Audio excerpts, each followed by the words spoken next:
یہ وقت کا سب سے بڑا تقاضا ہے کہ ہم لوگوں کے پاؤں پڑھ کے ان کو اللہ کا راستہ بتاتے. لاہور میں ایک لڑکی، بدنام زمانہ ہے وہ، میں نے ایسے ہی اس سے سلام دعا کر کر کر کر ماشاءاللہ 5 وقت نمازی بن گئی. تو وہ ایک جگہ شوٹنگ ہو رہی تھی، تو میں نے اسے فون کیا. میں نے کہا میں لاہور میں ہوں، مل سکتی ہو آ کے؟ اس نے کہا میں تو شوٹنگ کر رہی ہوں، 10 بجے فارغ ہوں. میں نے کہا اچھا بیٹی، جب فارغ ہو جاؤ نا پھر آ جانا، میں تیرا انتظار کروں، چاہے لیٹ بھی ہو تو آ جانا. یہ ہے کوئی 8 بجے کے بعد. 9 بجے پوری شوٹنگ ٹیم، باقی اداکار، ڈائریکٹر، کیمرہ مین سارے وہاں پہنچ گئے. میں بڑا حیران ہوں. میں نے کہا ہے تم تو کہہ رہی تھی میں 10 بجے فارغ ہو گئی. وہ کہنے لگی میں نے اپنے ڈائریکٹر سے کہا کہ مولانا طارق جمیل صاحب نے مجھے فون پہ کہا ہے کہ جب فارغ ہو تو آ کے مجھے مل جانا. وہ ڈائریکٹر بھی سامنے بیٹھا تھا. تو یہ کہنے لگے کہ مولانا طارق جمیل صاحب تیرے جیسی لڑکی کو فون کریں گے، یہ کیسے ہے؟ انہوں نے کہا آپ یہ کہتے ہو تو مجھے بیٹی کہتے ہیں.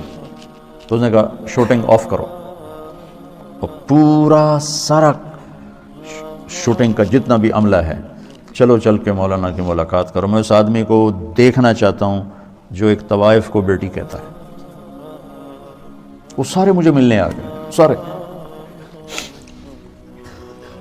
صرف ممبر پہ بیٹھ کے تقریر کرنے کا تمہیں شوق ہوتا ہے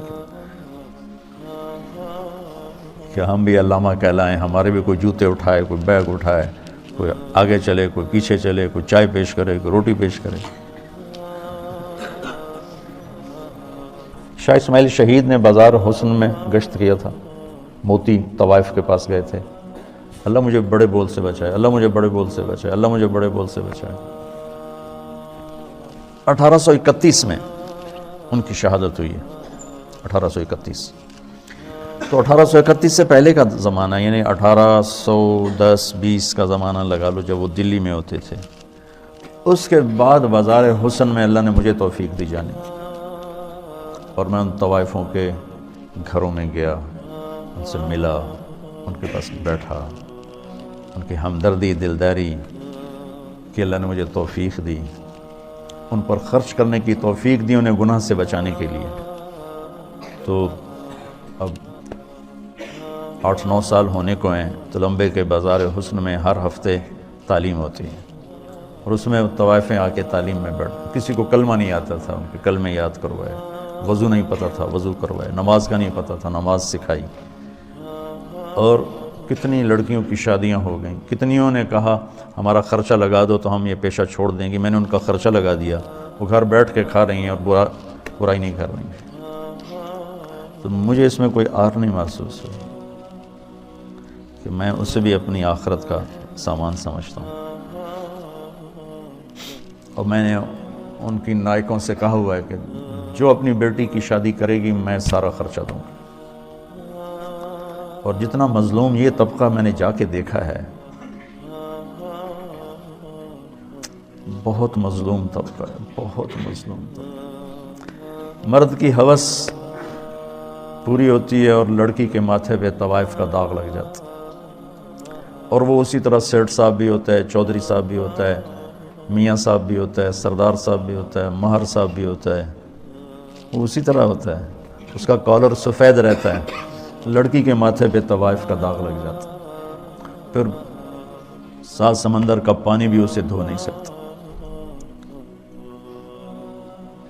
اور یہ داغ لگانے والے سارے عیاش لوگ، جن کی عیاشی پر تو پردہ پڑ گیا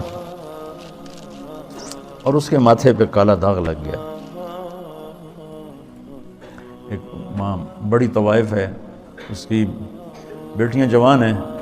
تو میں نے کہا تو ان کا کوئی رشتہ تلاش کر، میں سارا خرچہ تمہیں دوں گا، شادی کرائیں گے.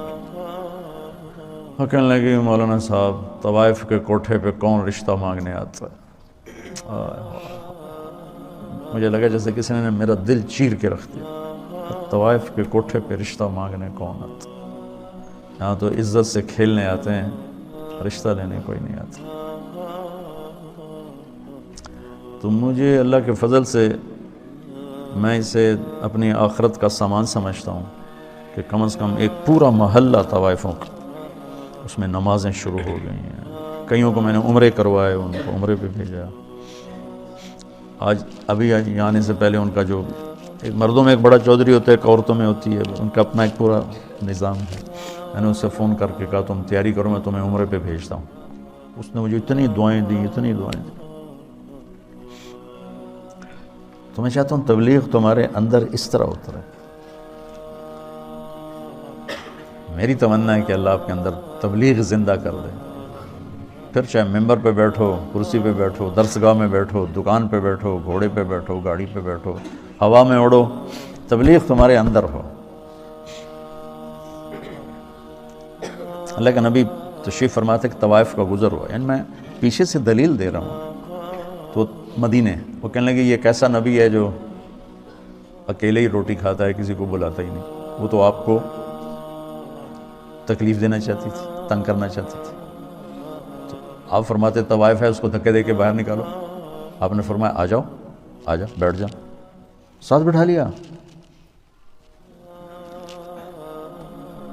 کہ کھاؤ. اس کا مقصد کھانا نہیں تھا، اس کا مقصد آپ کو غصہ دلانا تھا، آپ کو تنگ کرنا تھا کہ یہ کچھ کہیں گے پھر میں کہوں گی ویکھ لیا توڑا نبی اے گلاں کردا ہے. کہنے لگی یہ نہیں کھاؤں گی، جو تیرے منہ میں لقمہ ہے، چبار ہے، وہ نکال کے مجھے کھلاؤ. تو آپ نے منہ سے اس کو اسی وقت نکال دیا.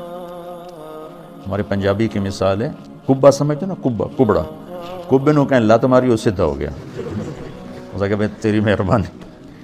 تو وہ کبے والی لت بن گئی. وہ تو آپ کو تنگ کر رہی تھی، اور اسے کیا خبر کہ نبی کے منہ کا لعاب جب اس کے منہ میں جائے گا تو کیا ہوگا. آپ نے اپنے ہاتھوں سے نوالا نکال کے اس کے منہ میں ڈالا، ساتھ ہی اس کا سینہ روشن ہو گیا. وہ کلمہ پڑھ گئی اور مدینے کی شریف ترین خواتین صحابیہ بن گئی. تو ہمارے ایک بزرگ تھے ڈاکٹر اسلم صاحب رحمۃ اللہ علیہ، رائمنڈ میں زندگی گزاری. جب میں رائمنڈ پڑھتا تھا اسی میں فوت ہوں. فوج میں تھے تو نظام الدین گئے. تو مولانا الیاس صاحب رحمۃ اللہ علیہ سے کہنے لگے میرے پاس آدھا گھنٹہ ہے، اب مجھے تبلیغ سمجھا دیں. تو مولانا الیاس صاحب رحمۃ اللہ نے فرمایا کیا کرتے ہو؟ کہ جی میں ڈاکٹر. تو ایک سامنے بڈھا سا نا میں باتی بیٹھا تھا، کہا اس کو آدھے گھنٹے میں ڈاکٹری سمجھاؤں. وہ کہنے لگے میں آدھے گھنٹے میں اس کو ڈاکٹری سمجھاؤں گا، اس ان پڑھ کو میری عمر گزر گئی، میں اس کو ڈاکٹری سمجھاؤں آدھے گھنٹے میں. تو کہنے لگے تو مجھے تم نے کوئی گھسیارا سمجھا کہ میں تمہیں آدھے گھنٹے میں تبلیغ سمجھاؤں؟ میرے بہت ٹائم لے کر آؤ، میں تمہیں سمجھاؤں گا. پھر وہ ایسا لگے کہ پھر ساری زندگی ان کی رائمنڈ میں گزر، ساری زندگی. بس مرض الموت میں بیمار ہو کے گھر گئے، وہیں انتقال ہو گیا ان کا. تو جو کچھ میں نے دیکھا ہے، یا 50 سال ہونے کے مجھے تبلیغ میں، وہ میں تمہیں ممبر کے 1 گھنٹے میں کیسے سمجھاؤں. اس لیے تمہیں مشورہ دیتا ہوں کہ جو کہوں وہ کر لیا کرو تو فائدہ ہو. ابھی صاحب رائے مت بنو، نقصان اٹھاؤ، کیونکہ تمہارے پاس وہ تو بچوں پوری دنیا میں جانے کی نیت کرو.